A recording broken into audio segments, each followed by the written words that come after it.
Talent is quiet potential. Obsession is sustained attention. A philosophical essay. 1. The silence of talent. We talk about talent like it announces itself, like it walks into a room and everyone notices, but that's not really how it works. Talent, in its truest form, is quiet. It doesn't shout. It waits. The child who hears a melody once and can play it back. The person who understands patterns before they've been taught to name them. These aren't performances. They're tendencies, soft signals of what a person might become, if given time and if given hunger. This distinction matters more than we admit. Talent is not what you can do, it's what you could do under the right conditions. Think of an unclayed violin. Its ability to make something beautiful is completely intact, but no one will ever hear it. Talent that is never activated is, in the most honest sense, invisible to the world and often to the person carrying it. We have spent centuries celebrating the idea of the born genius, as though greatness were something handed out at birth, already complete, requiring nothing further. But history is more complicated than that story, and far more honest. 2. What obsession actually is. Obsession gets a bad name. In psychology, it means intrusive thoughts, the mind turning against itself. In everyday language, it means someone who has lost their sense of balance. And sometimes, yes, it is those things. But there is another kind of obsession, the kind that doesn't invade your mind, it becomes your mind. The kind that doesn't break your life apart, but slowly reorganizes it around a single center of gravity. This is the writer who wakes before sunrise, not because she has to, but because the work is already pulling at her before she's fully awake. This is the scientist who finds himself working through a problem while washing dishes, walking to the store, lying in the dark before sleep. Obsession like this is not the enemy of clear thinking. It is clear thinking, operating at such a high temperature that it starts to look from the outside like something irrational. Sustained attention, which is the definition I care about here, is the ability to return again and again to the same subject, across months, across years, without being stopped by failure, without being pulled away by the easier pleasures of starting something new. This is rare, maybe rarer than any particular talent, and it is, I'd argue, the more decisive factor in producing anything that lasts. Research on expertise confirms this. Elite performance in almost every field is less about natural ability and more about deep, deliberate engagement over a very long time. The gift alone does not get you there. The return gets you there. 3. The uncomfortable question. Here we have to face something difficult. If talent is partly inherited, and if obsession itself is shaped by temperament, which is also partly inherited, then where is the self in all of this? Where is choice? Where is the story we tell ourselves of having decided something? This is a real question, not a rhetorical one. We don't fully choose what holds our attention. We don't fully choose what feels worth doing. The things we find beautiful, the problems that feel urgent to us, these are partly built into us before we start making decisions. And yet, there is something lost if we use that fact to flatten everything down to biology. The seed's potential may be encoded in its genetics, but soil still matters, water still matters, light still matters.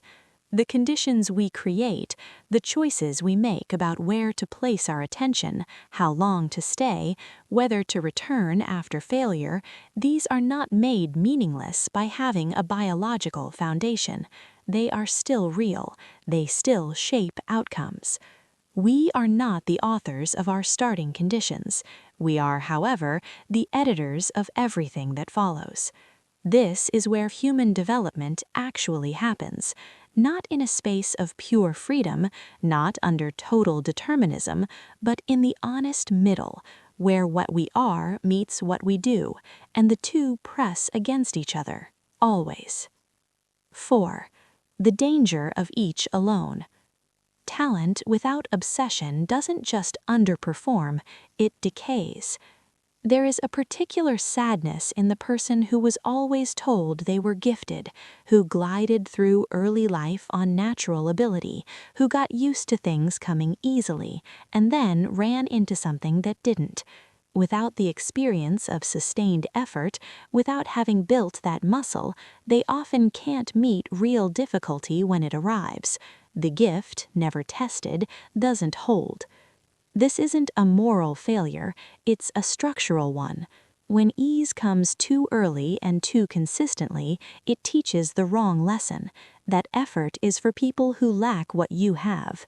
It builds a fragility that looks for a while like strength. But obsession without self-honesty carries its own costs. The person who works with extraordinary commitment in an area that is genuinely wrong for them, who pushes through years of evidence that the fit isn't there, is not practicing a virtue. They are confusing stubbornness with wisdom. Sustained attention must be aimed, or it is just suffering made into a routine. This is where the two ideas stop being opposites and start being partners. Talent is a kind of compass, not a guarantee of where you'll end up, but a signal about direction. Obsession is the fuel. The compass alone takes you nowhere. The fuel alone burns without moving. 5. On the ethics of potential. There is a question underneath all of this that philosophy hasn't fully settled. Do we owe anything to our own potential? Is leaving a gift unexplored a kind of loss, or even a kind of wrong? Aristotle believed something like this. His idea of the good life was inseparable from the full use of one's genuine capacities. To live well in his framework meant living in the direction of what was highest in you. Potential left unrealized was a kind of shrinking. Modern thought is more careful about this, and rightly so.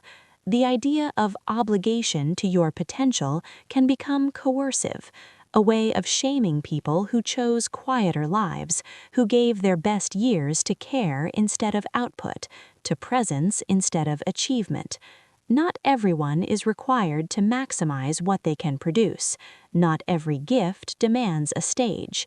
And yet, something in Aristotle's intuition is worth keeping, not as obligation, but as invitation. The person who finds the intersection of what they are genuinely capable of and what they are genuinely pulled toward, and then commits to that encounter, seems to reach something that others who never find it can't quite describe, but also can't entirely dismiss. It's not simply success, it's a quality of being fully present within your own life. Synthesis, the productive marriage. If talent is quiet potential, then it is also, by itself, incomplete, a promise made to no one. It can sit inside a person for an entire lifetime and make no complaint about its wasting. Obsession, meanwhile, is restless. It demands.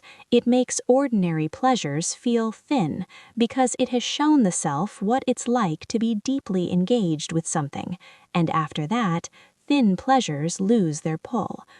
When the two meet, something shifts. Talent, activated by obsession, stops being mere capacity and becomes a conversation between the self and the work, between who you are and what you are building. Obsession, guided by genuine aptitude, stops being compulsion and becomes intelligent, focused, productive of something beyond itself. This is not a formula for recognition. History is full of talented, obsessive people whose work was overlooked, misunderstood, or simply lost. The meeting of talent and obsession does not guarantee that the world will notice. It guarantees something smaller, and I think more real, a life in which the self is genuinely engaged with what the self is genuinely capable of becoming. Perhaps that is enough. Perhaps that is, honestly, the most any of us can ask for.